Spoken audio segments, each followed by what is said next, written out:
ons gaan ook net ons hoofde buig, dan gaan ons net 'n kort gebed ook saam doen. Hemelse Vader, u woord is baie duidelik daaroor dat ons het een lewe, so gou gaan het verby, en net wat ons vir die Here gedoen het, sal staande bly. Here, ons bid in besonder vanmôre vir die familie, die geliefdes wat 'n geliefde aan die dood afgestaan het. Ag wonderlike Here, ons vra dat u hulle sal vertroos met die troos wat net u kan bied. Dat hulle ook hulle toevlug na u sal neem, want die Bybel leer vir ons eers die opstanding en die lewe. Wie in u glo sal lewe, al het hulle gesterwe. Dis die hoop wat ons as u kinders het. Dis die hoop wat u vir ons gee as u vrygekoop is, as u uitverkoren is, as u geliefd is. En daarom bid ons ook vir hulle in hierdie tyd, Here, dat hulle werklik die troos in u sal vind. Maar ook, Here, dat daardie kosbare gedagtes van die geliefde hulle sal versterk ook, om godvrugtig te lewe in hierdie uitdagende tye.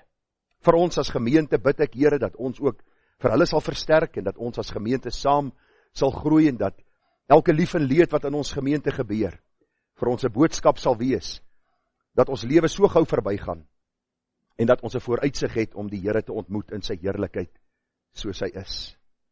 Gemeente, genade, barmhartigheid en vrede word vir u geskenk van God ons hemelse Vader, en ook van ons dierbare Here Jesus Christus. Dit word vanmôre kragtig menigvuldig deur die werking van sy Gees hier by ons. Amen.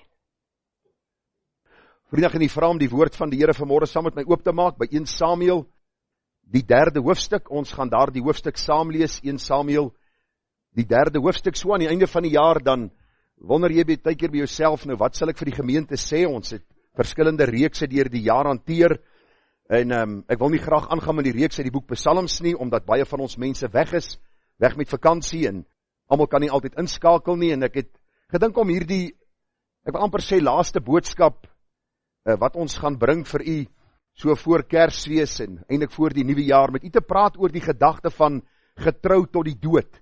En ek gaan met u praat oor een van die besondere manne in die Ou Testament, die man Samuel, en dis eintlik 'n baie kosbare boek in die Bybel. Ons is tans besig, ek is besig met die boek Josua.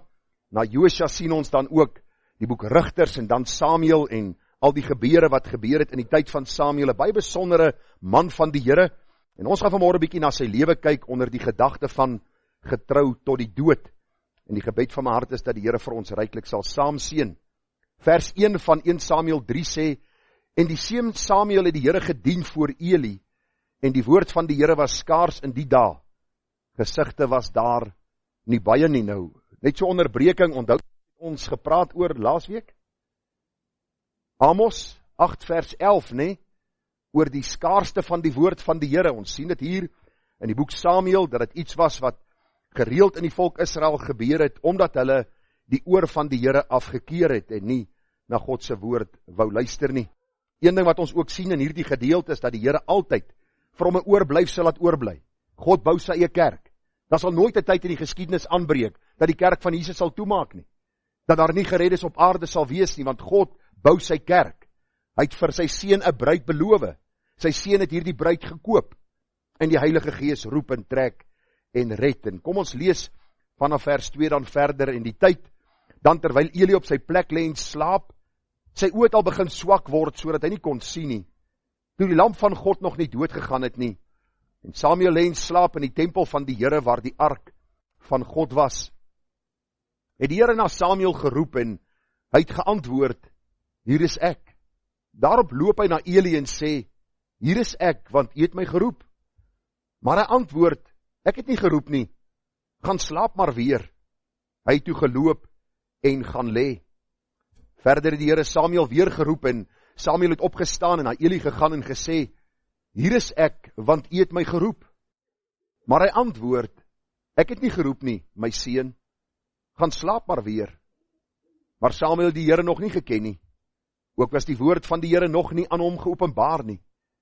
En die Here het Samuel weer geroep vir die 3de maal, en hy het opgestaan en na Eli gegaan en gesê, hier is ek, want u het my geroep.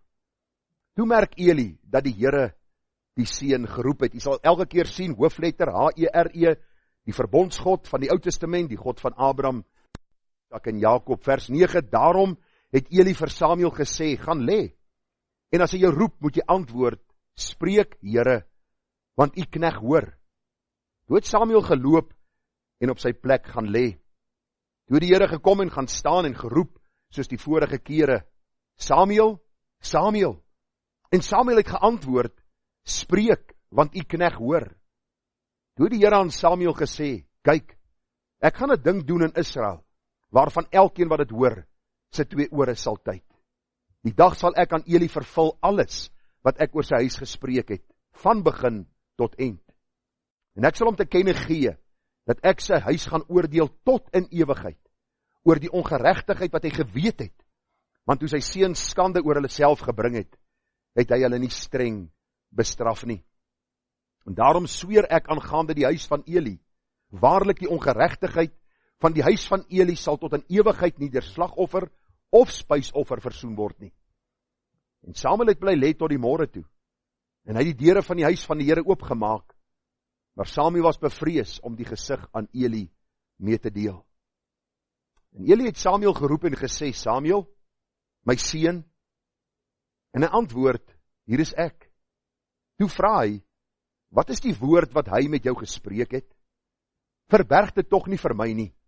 Mag God so aan jou doen, en so daaraan toedoen, as jy iets van al die woorde, wat hy met jou gespreek het, vir my verberg. En Samuel het hom al die woorde meegedeel, en niks vir hom verberg nie. En hy het gesê, hy is die Here, laat hom doen wat goed is in sy oë. En Samuel het groot geword, en die Here was met hom, en hy het nie een van al sy woorde onvervuld laat bly nie. En die hele Israel van Dan tot Berseba, het erken dat Samuel betroubaar was as 'n profeet van die Here. En die Here het weer verskyn in Silo, want die Here het hom geopenbaar aan Samuel in Silo, deur die woord van die Here. 'n Baie besondere gedeelte in God se woord, mag die Here ook die gedeelte aan ons harte seën, en dan ook heilig. Ek wil vanmôre met u praat as teks van oordenking, die baie bekende woorde van 1 Samuel 3:20, en die hele Israel van Dan tot Berseba het erken, dat Samuel betroubaar was as 'n profeet van die Here. Ons tema vanmôre dan is getrou tot die dood. Getrou tot die dood. Nou vriende, terwyl ek hierdie week besig was om hierdie boodskap voor te berei, het ek gedink aan baie Ou Testamentiese figure en selfs mense in die Nuwe Testament, wat nie so getrou aan God gebly het, soos die man Samuel nie. Ons weet van baie mense, ook in ons eie geleedere, wat goed begin het, maar baie swak geëindig het.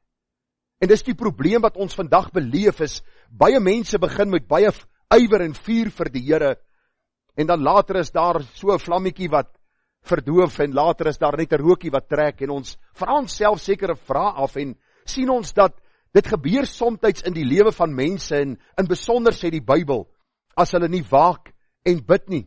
Die Bybel sê vir ons dat die gees is gewillig, maar die vlees is soms swak. En ons het al reeds gepraat in die gemeente oor die gedagte, as jy werklik aan die Here behoort, sal God jou tug as jy met sonde besig raak. Maar kom ons kyk na so 1 of 2 Ou Testamentiese figure wat goed begin het, swak geëindig het, en hoe dit ook van toepassing Samuel se lewe, en dan ook wat die Here vir ons dan vanmôre wil kom leer. Ek het so gedink aan die man Isak. Nou wie kan vir my sê, wie was Isak se pa? Jakob? Nee, Abraham, nee? Ok, Abraham. Isak was die seun van die belofte. Ons is besig in ons huisgodsdiens met die boek Galasiërs, en die Here wys baie duidelik daar hierdie gedagte van Isak as seun van die belofte. Die Bybel sê vir ons baie duidelik, en Isak het in die aand uitgegaan om te pyns in die veld. So as ons bietjie die geskiedenis van Isak gaan lees, en ons kyk na Isak se vroeë lewe, was Isak 'n man wat soos sy pa met die Here gewandel het, 'n man wat lief was vir die Here. Maar dan lees ons later, en ons het nie tyd om na alles te kyk nie, maar die latere geskiedenis van Isak is, wat ons lees in Genesis 25:28, en Isak het Esau lief gehad, want wildsvleis was na sy smaak, maar Rebekka het Jakob lief gehad. Ons sien in die huis van Isak en Rebekka die verdeeldheid, omdat daar verskillende kinders voorgetrek was. Isak, sê die Bybel vir ons, het Esau lief gehad, Rebekka het vir Jakob lief gehad, dit het wrywing veroorsaak. Hierdie man Jakob was die seun van die belofte, Isak, Jakob dan, en nou sien ons op die einde van die dag, hoeveel hartseer dit in die huis en in die lewe van Isak dan veroorsaak het. En as ons gaan kyk en as ons bietjie lees deur Isak se lewe, dan sien ons nie die getrouheid wat Isak mee begin het aan die einde van sy lewe nie. En baie van die kommentaarskrywers is dit eens dat Isak goed begin het, maar nie so baie goed geëindig het nie. Ons dink aan die koning Hiskia. Die Bybel sê vir ons, hy het dodelik siek geword en hy het geroep na die Here, dat die Here hom gesond sal maak, en die Here het 15 jaar by sy lewe gevoeg. Ongelukkig in hierdie 15 jaar wat die Here tot sy lewe toegevoeg het, het Hiskia nie in getrouheid gewandel met die Here nie. Hiskia het hierdie seun van die koning van Babel genooi en sy skatte vertoon en eintlik gespog met sy rykdom en dit wat die Here vir hom gegee het. En die profeet Jesaja kom na Hiskia en hy sê vir hom, die woord van die Here wat u gespreek het is goed. Ook sê hy, waarom dan nie, as daar maar vrede en bestendigheid in my dae sal wees. En hierdie woord wat Jesaja tot Hiskia gespreek het, was 'n woord van oordeel. Dat die Here oordeel sal bring oor sy huis, oor Hiskia se ongehoorsaamheid. En Hiskia is so selfsugtig. Hy's nie in belydenis en berou nie. Hy sê eenvoudig, maar weet jy, net so lank dit nie in my dae gebeur nie. Ek voel 'n veer vir my kinders en ek voel 'n veer vir die mense wat na my kom, net so lank dit nie in my dae gebeur nie. Hartseer as 'n mens sien dat kinders van die Here soms goed begin en dan weens sonde, dit kan hoogmoed, dit kan hierdie kantkies wees waar jy een kind bo aan een stel. Dit kan sonde wees van nalat in jou lewe, wat jou lewe in hierdie afwaartse spiraal dan ook verder van die Here wegneem, en dan 'n hartseer einde vir jou daarstel. Die Here sê vir die gemeente in Efese, ek het dit teen jou, dat jy jou eerste liefde verlaat het. Die Here sê vir hulle, draai jou oor en luister na die boodskap, en sê vir my, het die gemeente in Efese geluister? Die Bybel sê vir ons, hierdie mense het aangegaan, en die gemeente in Efese tot niet gegaan. Waarom? Omdat hierdie mense se harte van God begin afdwaal het. Dis hartseer as ons kyk in die lewe van so baie kinders van die Here, ook in ons dag en tyd, wat op 'n stadium 'n belydenis gemaak het van geloof, op 'n stadium gesê het, God is my redder, op 'n stadium gesê het, hy het my lewe kom nuut maak. En vir 'n tyd lank dien hulle die Here, vir 'n tyd lank is daar vrug, en dan sien jy daar die hartseer van sonde wat begin om hulle van die Here af weg te trek, die tug van die Here wat oor hulle lewe kom, en baie keer sterf van hulle as gevolg van die tug. Gaan lees 1 Korintiërs, die 11de hoofstuk, die nagmaalsformulier. Die Here sê, sommige is siek en 'n aantal het ontslaap weens sonde in hulle lewe. Maar Samuel was nie so 'n man gewees nie. Dis waarby ek vanmôre wil stil staan, nie by die negatief van mense wat goed begin het en sleg geëindig het nie, maar Samuel wat as jong seun die Here gedien het en dwars deur sy lewe getrou was aan die Here.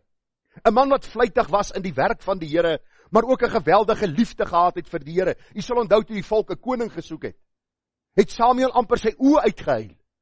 Hy het gesê, Here, hoe kan die volk u verruil vir 'n tydelike koning, vir 'n menslike persoon, iemand aangestel word as leier dan oor die volk? Hoe kan hulle u verruil, u koningskap verruil vir 'n mens? En die Here sê vir Samuel, luister, hulle verwerp nie jou as profeet nie, hulle verwerp my. En Samuel se hartseer wat daarmee gepaard gegaan het, en dit was my so kosbaar toe ek Samuel se lewe bestudeer, dat Samuel se lewe 'n lewe van toewyding was, van die begin tot en met die einde. En wat vir my meer indrukwekkend was, vriende, is dat sy lewe juis gelewe was in 'n tyd van afval, in 'n tyd waar sonde hoogtyd gevier het, in 'n tyd waar Eli die priester ontrou was aan die Here, sy seun Hofnis en Pinjas bose lewens geleef het. Het Samuel gesê, my oë is gefestig op die Here. Hy is die een wat my geroep het. Hy is getrou om my ook te dra deur hierdie moeilike tye. Die groot prediker C.L. Spurgeon het gesê, I do believe it is before every Christian either to serve his God with all his heart or to fall into sin. Luister, as jy vanmôre die Here halfhartig dien, wees verseker dat jou val naby is. As jy vanmôre met 'n halwe hart God dien, en jy is so half tussen die boom en die bas, moet ek my toewy aan die Here, is dit die moeite werd, is my hart gerig op hierdie God van hemel en aarde, en aan die ander kant, kyk jou oë na die wêreld, en jou oë dwaal na die begeerlikhede van die oë, en die grootsheid van die lewe, is jou val baie naby. Dis of die een of die ander. God is 'n jaloerse God, en hy eis van ons absolute aanbidding. Ek gebruik maar altyd die praktiese voorbeeld van 'n man en 'n vrou. My vrou gaan nie tevrede wees as ek haar met 'n halwe hart liefhet nie. As ek ander dinge in haar plek stel, as daar ander liefdes in my lewe is nie. Sy sal nie tevrede wees daarmee nie, en sy's 'n mens.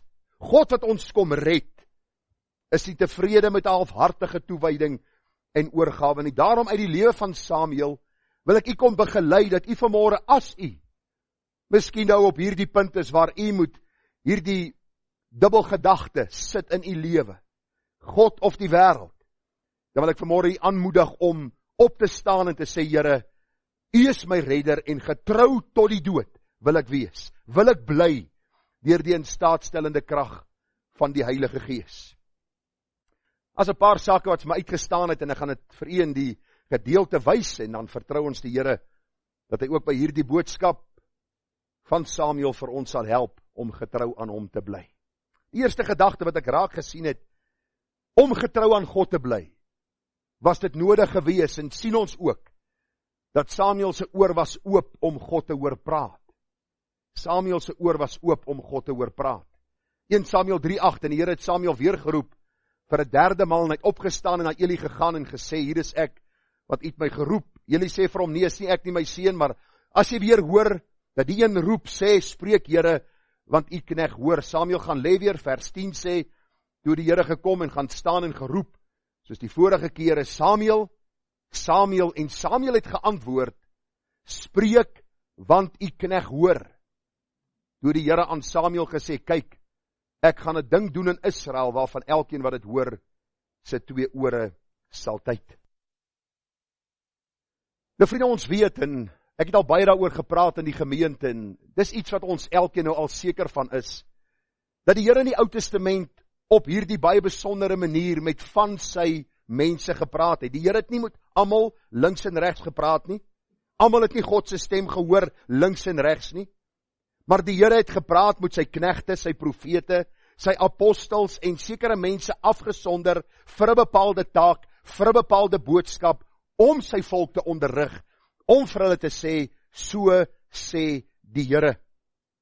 Dikwels hoor ek mense wat vir my sê, maar luister, die Here praat met my, en die Bybel sê, jy sal 'n stem agter jou hoor, wat met jou praat. Het u dit al gehoor?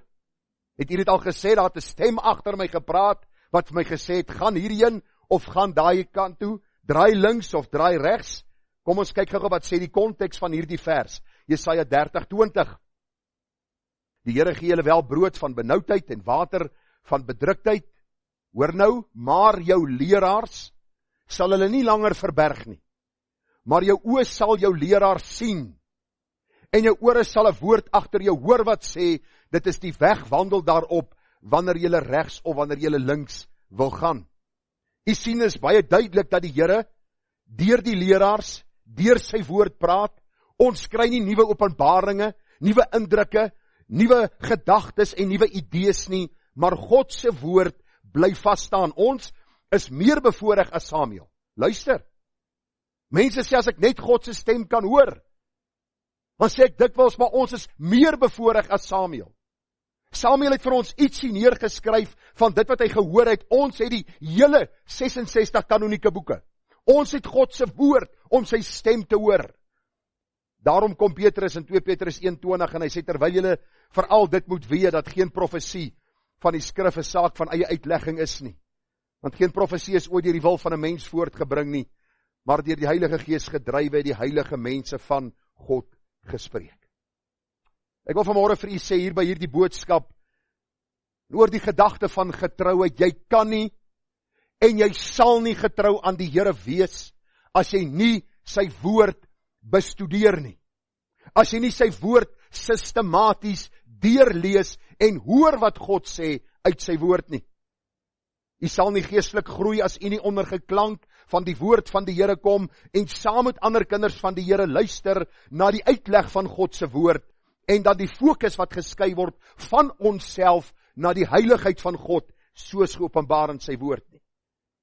Baie interessant, ons beleef 'n tyd waar mense sê, dat die Heilige Gees is gestuur om ons sekere openbaringe, sekere ervarings, sekere dinge te gee. Daarom lag mense hulle self half in 'n ander bloedgroep in, hulle spring rond, hulle dans rond, hulle praat in tale en hulle sê, dis God se Gees wat nou uitgestort is. Maar hoor gou wat sê Jesus, wat sou die Heilige Gees doen? Johannes 14:26. Maar die Trooster, die Heilige Gees, wat die Vader in my naam sal stuur, hy sal julle alles leer en sal julle herinner aan alles wat ek vir julle gesê het. Vriende, daarom moet ons, as ons die Bybel oopmaak, vra Here, deur u Heilige Gees onderrig my vanuit u woord. Dis deur u geïnspireer, u Gees is gestuur om my te onderrig vanuit die blaaie van die Bybel.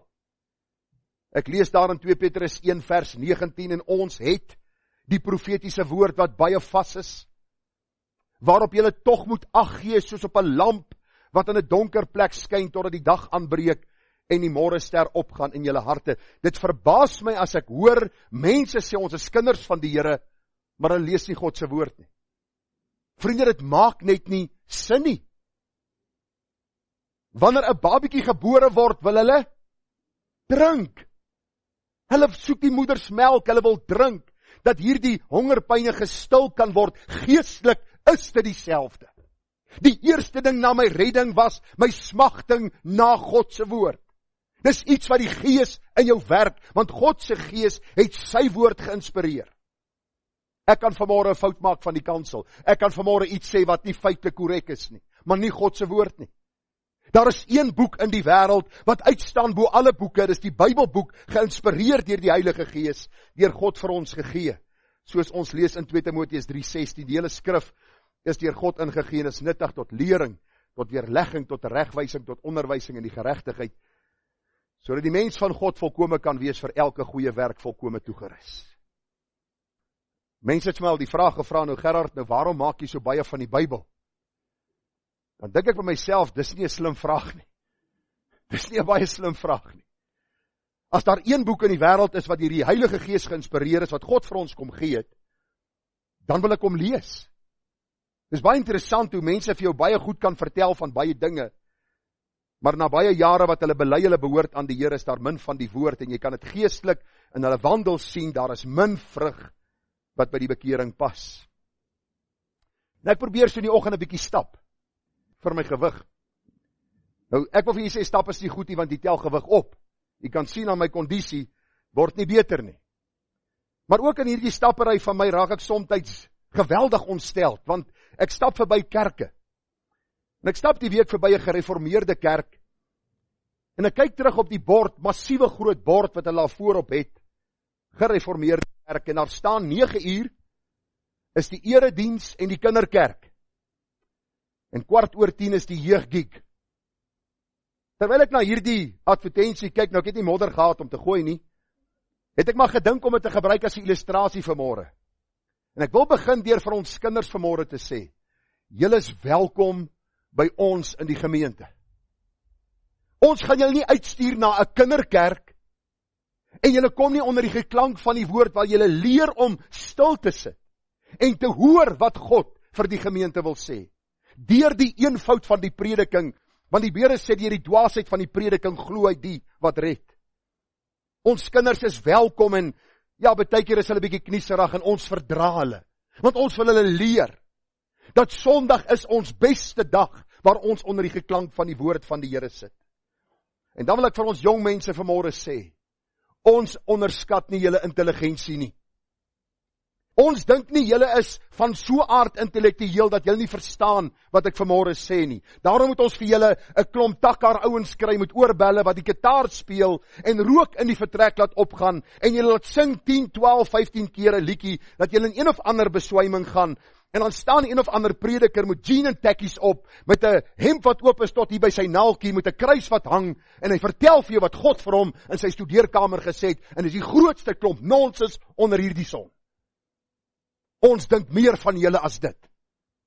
Ons besef julle is intelligent. En ons besef dat God ons verstand gebruik om met ons te kommunikeer. R.C. Sproul in een van sy boodskappe hierdie week sê, ons hoef nie ons verstand in die parkeerarea te los en kerk toe te kom om God te hoor praat nie. Die Here wil hê ons moet dink en ons moet vra en ons moet debatteer oor sy woord, dat ons by die beste verstaan van sy woord kan uitkom. Daarom, kinders, jong mense, julle is welkom. Hier is nie kinderkerk nie, hier is nie 'n jeuggeek nie. Hier is maar net 'n verstokte ou man, wat vir julle sê, so sê die Here. Wat self moet luister, sodat ek ook op die einde van die dag gehoorsaam kan wees aan die Here se woord, om te doen. Ek wil vanmôre vir u sê, dat God se boodskap het nie gekom deur 'n droom nie. Vanmôre se boodskap het nie gekom deur 'n stem nie. Ek moes voorberei het. Ek hoor onlangs 'n predikant sê, hy het nie voorberei nie, en hy stap kansel toe, en hy dink by homself, nou wat gaan ek nou doen? Hy sê, hy hoor van geweldig baie predikante wat daar in die kansel staan, en dan kom die Here en hy sê, slaan hulle met hierdie vers. Hy sê, terwyl hy so staan, ook 'n gereformeerde predikant, man wat God lief het, glo aan die soewereiniteit van God. Hy sê, terwyl hy daar staan en hy bid, hy sê, Here, ek het 'n boodskap nodig. Al wat hy hoor is, Spurgeon, you lazy. You lazy. Belangrik dat ons die woord sal lees. Kind van God moenie lui wees wanneer dit kom by die lees van die woord nie. Predikers moenie lui wees wanneer dit kom by die prediking van die woord nie, want deur die lees en deur die prediking kan ons getrou wees tot die dood toe. Tot die dag wanneer die Here ons sien. Net so 1 of 2 versies, dan gaan ons na die tweede gedagte toe. En daar's nie so baie gedagtes nie. Skep moet, ek gaan nie vir u sê hoeveel nie. Dan gaan julle opstaan en miskien tee kry. Ok, Deuteronomium 31 vers 12. Daar staan, laat die volk byeenkom. Wie is die volk? Die manne, die vroue en die kinders. En dan die vreemdeling wat die Bybel hiervan praat, dat hulle kan hoor en dat hulle kan leer om die Here julle God te vrees en sorgvuldig al die woorde van die wet te hou. U sien, as ons te slim raak vir die Here, dan vang slim sy baas. Dan sit ons in 'n tyd en in 'n kultuur en in 'n era waar jong mense nie meer die woord wil hoor nie, want ons het nie geleer om die woord te hoor nie. Ons het hulle uitgeskuif en vir hulle gesê, luister, julle is nie welkom by ons erediens, julle verstaan nie, ons is intelligente mense. Julle moet onder handjie klap gaan speel en vrot eier en die jong mense moet dans en te kere gaan, ons groot mense verstaan. Ek wil vanmôre vir u sê, ons het nodig om te hoor dat Samuel as 'n jong seun God gehoor praat het. Jong mens, jy kan God hoor praat as jy hierdie boek oopmaak en begin lees, en jy gaan agterkom dat baie van die helde in die Bybel was jong mense, wat op 'n jong ouderdom God gedien het tot die dag van hulle dood. Die tweede gedagte, Samuel se wil was aan die Here oorgegee om te doen wat hy vra. Samuel was een wat God se woord gehoor het, wat God se woord verkondig het. Daarom kon hy getrou wees aan die Here, maar hy was ook een gewees, vriende, wat die Here gevrees en gedoen het, wat die Here van hom gevra het. Hy het die Here gevrees, hy het hom onderwerp aan die wil van die Here, en ons lees dit daar in 1 Samuel 3 vers 15. Jy onthou, Samuel het die boodskap van die Here gekry, wat aan Eli moes oordra. Die Bybel sê, die môre vroeg opgestaan, hy het die deure oopgemaak, en Eli het hom geroep en gesê, Samuel my seun, en hy antwoord, hier is ek. Toe vra hy, wat is die woord wat hy met jou gespreek het? Verberg dit tog nie van my, vir my nie. Die Bybel sê, Samuel het al die woorde meegedeel, en niks vir Eli verberg nie.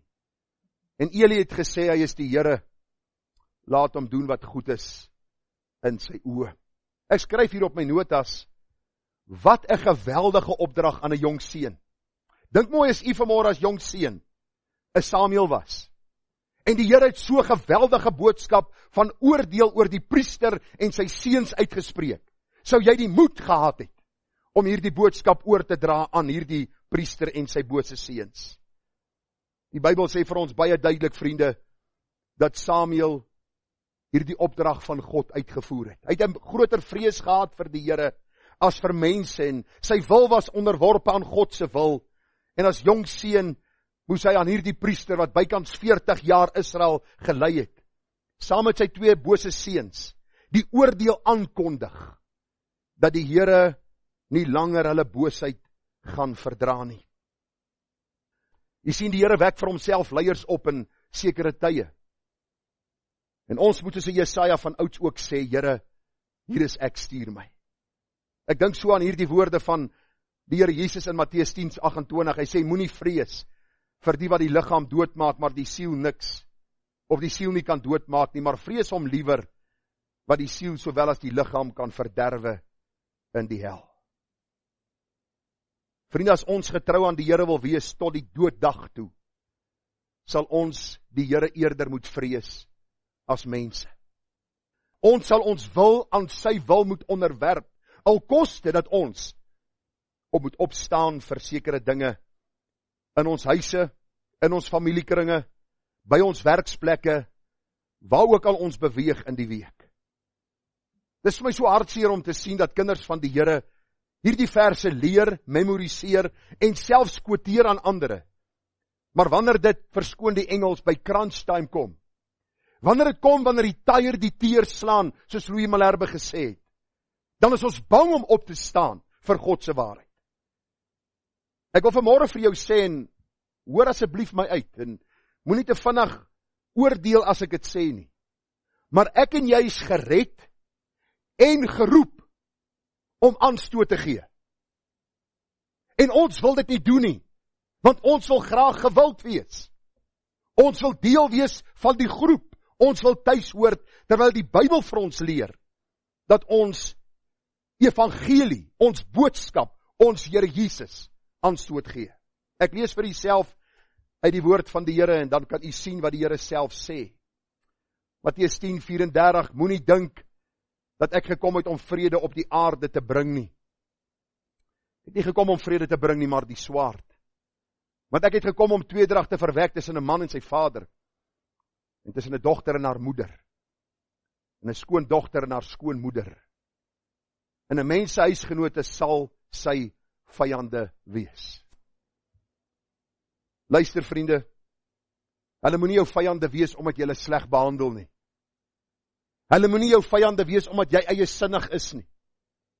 Maar wanneer jy staan vir waarheid, en daardie familie skuif jou een kant, dan is dit ter wille van Christus en ter wille van sy koninkryk. En mense is nie bereid om dit te doen nie. Hoor dit sê vers 37.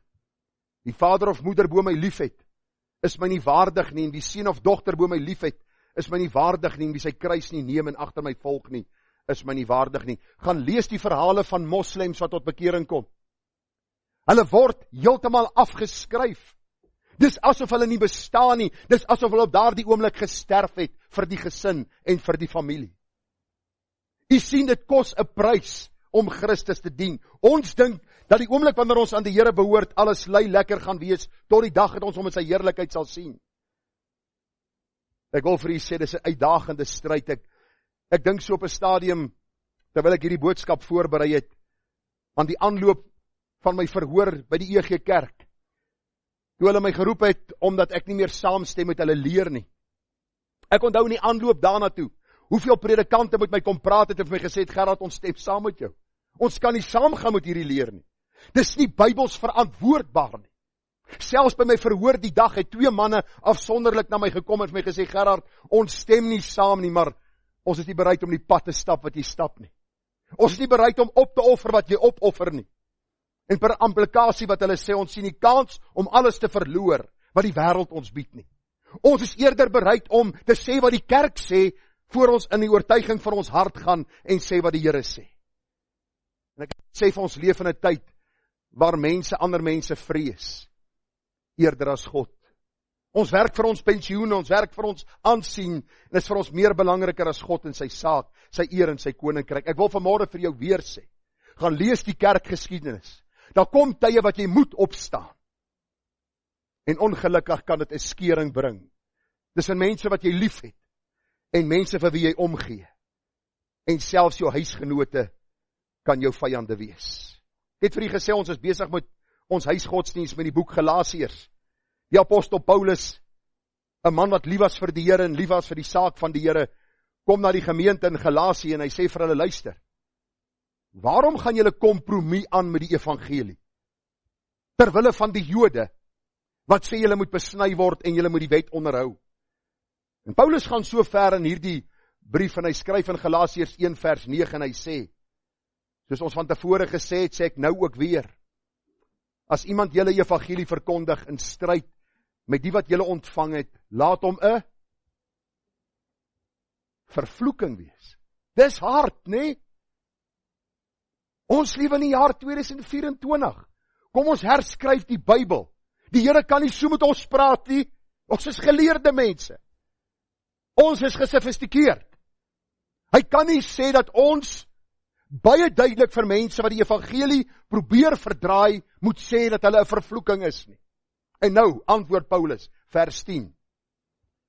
Soek ek dan nou die guns van mense, of van God 'n vraagteken?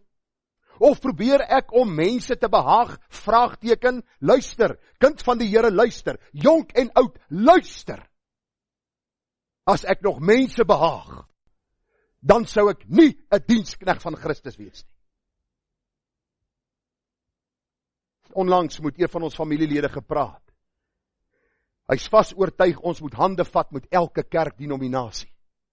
Moslem, Hindu, Boeddhis, met elke ene. Gereformeerde kerke wat gay predikante in diens neem, wat homoseksuele mense verwelkom, wat die skrif verdraai en sê Christus is nie uit 'n maagd gebore nie. Ons moet almal met liefde behandel en hulle intrek sodat ons een groot ekumeniese beweging kan wees. Kan ons dit doen? Dan sal Paulus vir my en vir jou sê, laat jy 'n vervloeking wees. Dis hard. Maar as ek en jy getrou wil wees tot die dood toe, het ons nodig om God te vrees bo mense. Ons wil te onderwerp aan sy woord, aan sy wil, aan sy waarheid, sodat ons hom kan dien. Vir die jongman Timoteus sê Paulus, verkondig die woord. Hou aan tydig en ontydig. As ons kyk na die lewe van Samuel, het hy nie links of regs afgewyk van God se verordeninge nie. Selfs toe hy vir Dawid gaan salf uit as koning in die plek van die ongehoorsame Saul, het hy nie gevrees vir sy eie lewe nie. Hy was getrou aan die Here en hy was getrou tot die dood toe. Die derde gedagte, Samuel se hart was nederig voor die Here en sy oudstes. En dis 'n baie belangrike saak wat ek raak gesien het. Die Bybel sê Samuel het bly lê tot die môre toe. Hy het die deure oopgemaak en Eli het hom geroep en gesê, my seun Samuel. Hy antwoord, hier is ek. Toe vra hy, wat is die woord wat hy met jou gespreek het? Verberg dit tog nie vir my nie. Mag God so aan jou doen en so daaraan toedoen as jy iets van al hierdie woorde wat hy met jou gespreek het vir my verberg. Nou, kan jy miskien vra nou, waar kom ek aan die gedagte van dat hy nederig was en nederig voor die oudstes, as u die konteks van die boek Samuel in ag neem, en u kyk ook na hierdie gebeure, kom ons agter, dat toe Samuel die stem van God hoor, en die boodskap van oordeel oor die huis van Eli, het Samuel nie met groot smaak vir Eli gaan wakker maak, en vir ons sê, luister ou Bill, staan bietjie op, dat ek vir jou kan sê wat God vir jou te sê het nie. Dis tickets met julle is verby. Jy en jou seuns is verby. Ek gaan oorvat. Ek is getrou, julle is ontrou. Ons sien nie so gesindheid by Samuel nie.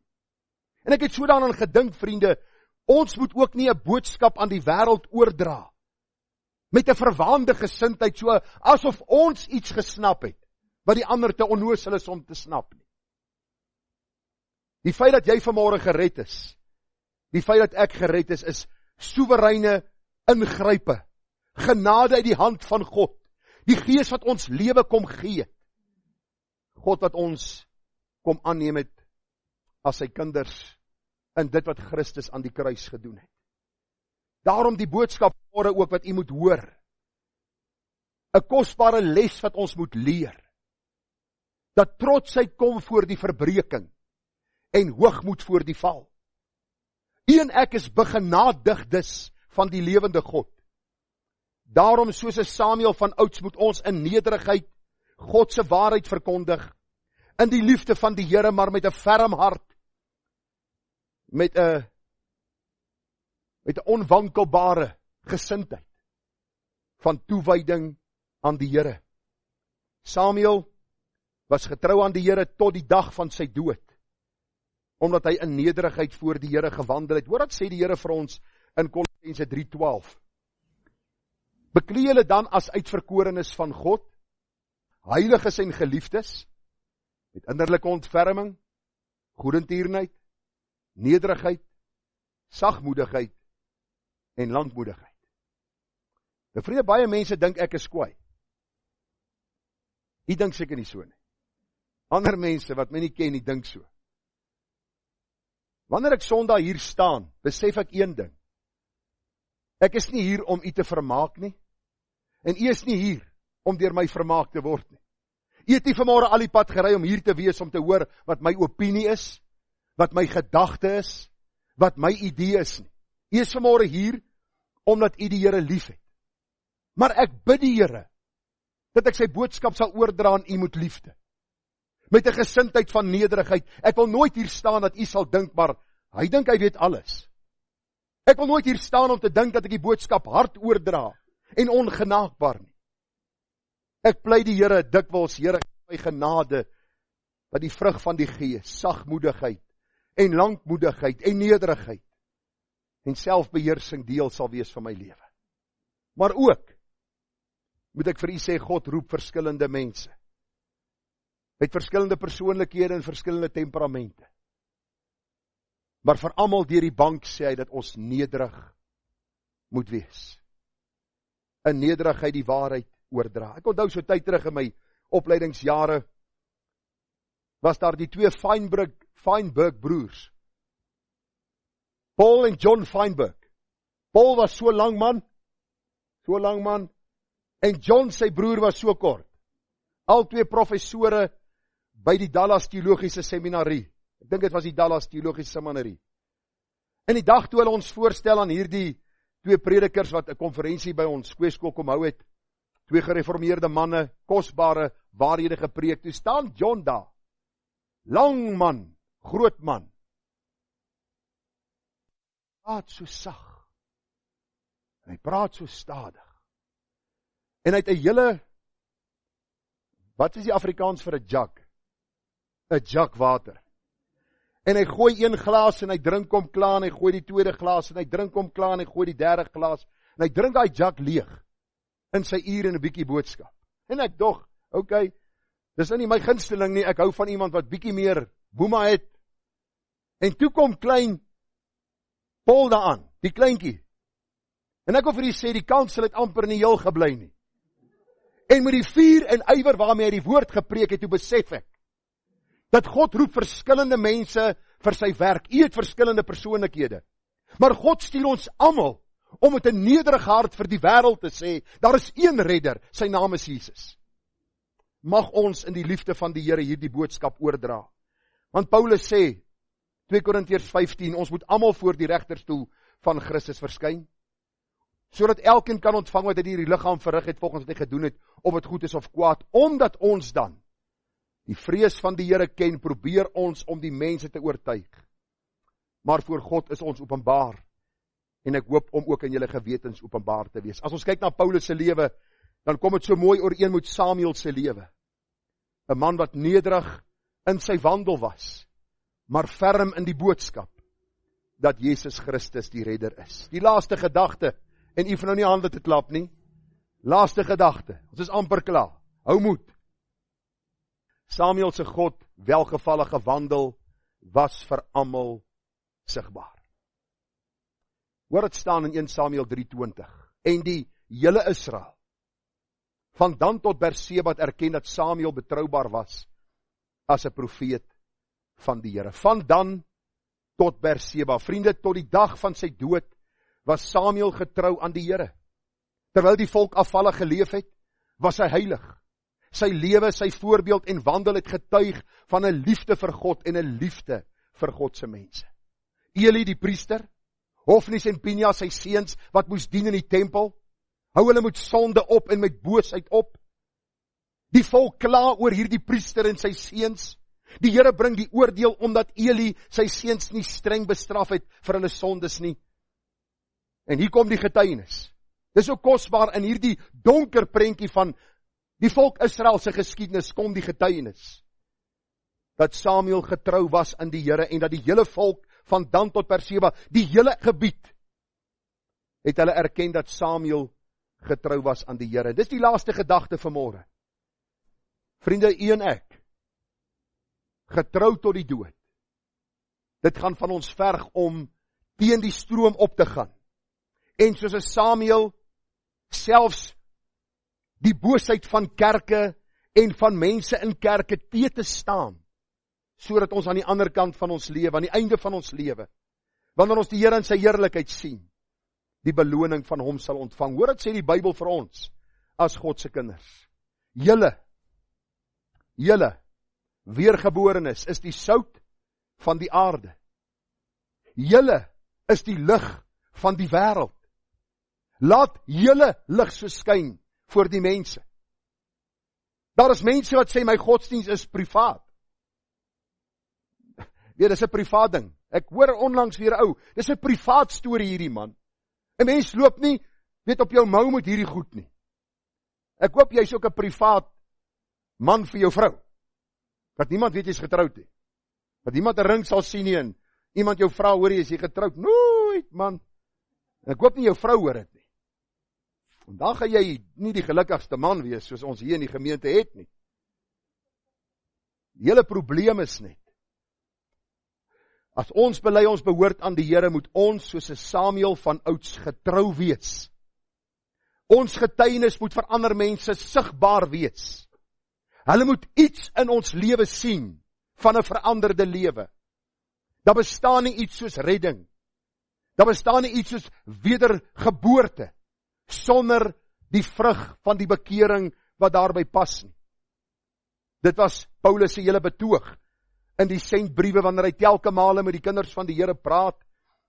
En hy sê vir hulle, moenie julle lede stel tot beskikking van die vlees om diensbaar te wees aan die ongeregtigheid nie, maar stel julle lede tot beskikking van Christus om hom te dien. Dis 'n absolute teenstrydigheid om te sê ek is weergebore en daar's nie vrug in my lewe nie. Daar bestaan nie iets soos ek is gered, maar niemand weet dit nie, my familie weet dit nie, my bure weet dit nie, mense by my werksplek weet dit nie. Dis een van die eerste dinge wat gebeur as die Here jou siel red. Jy wil verander, vertel. Nie wat het met jou gebeur nie.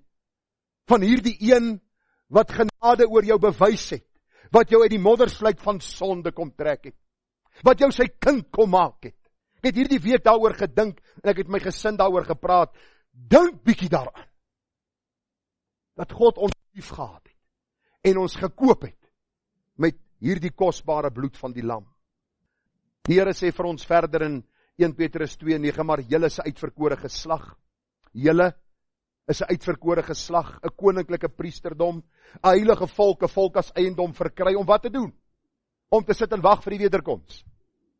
Om vir onsself by mekaar te maak op aarde.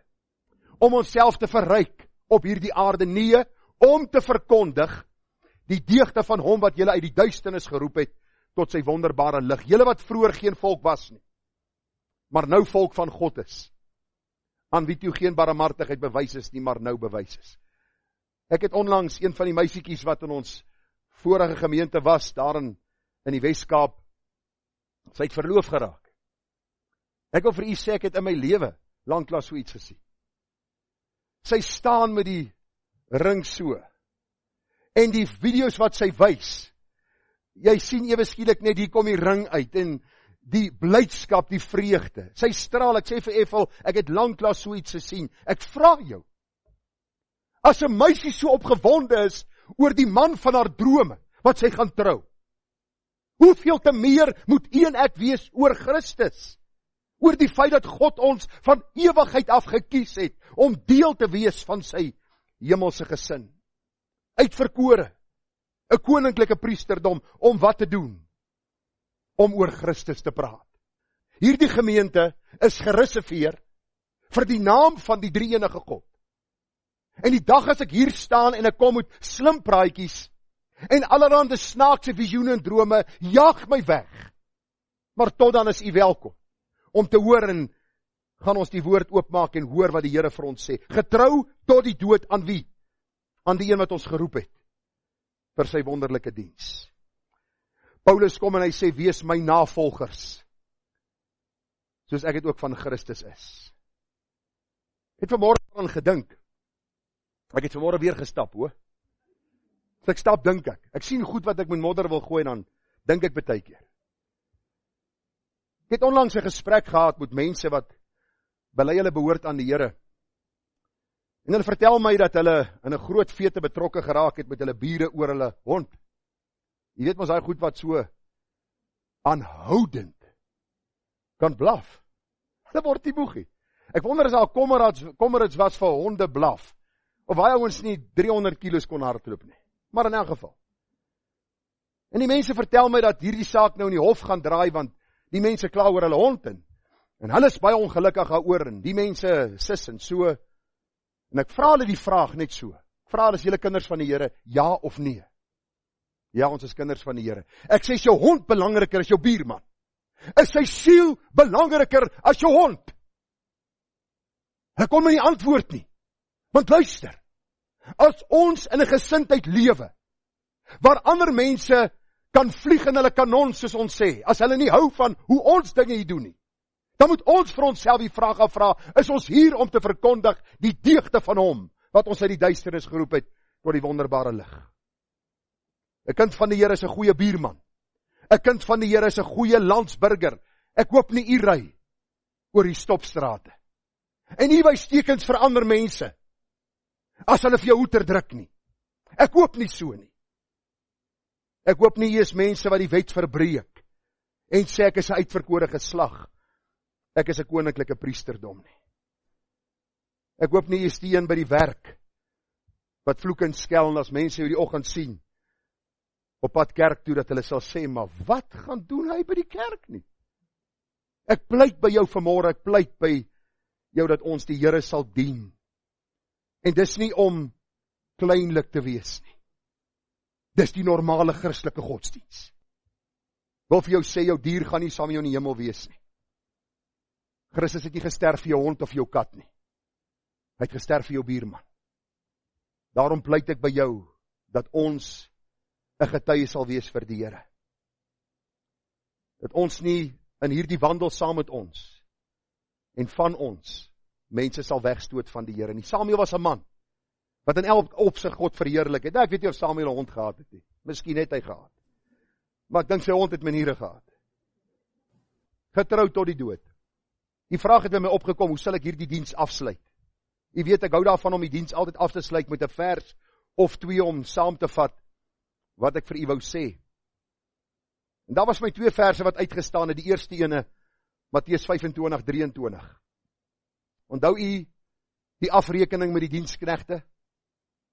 Sy heer sê vir hom, mooi so.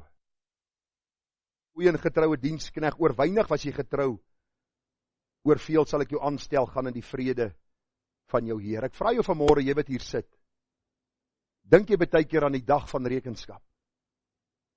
En verlang jy om uit die stem van, of uit die mond van God te hoor, mooi so. Onthou die jare wat ek in die polisie was, as my offisier bo my vir my 'n kompliment gegee het, ek of hier het ek 6 duim bo die grond gesweef. Want jy kry nie baie komplimente nie. Maar as jy een kry, het jy dit waardeer. Die Bybel sê, daar gaan 'n dag aanbreek dat die God van die heelal vir sy kinders gaan sê, mooi so. Gaan ek en jy dit hoor. En dan so laaste waarskuwingkie.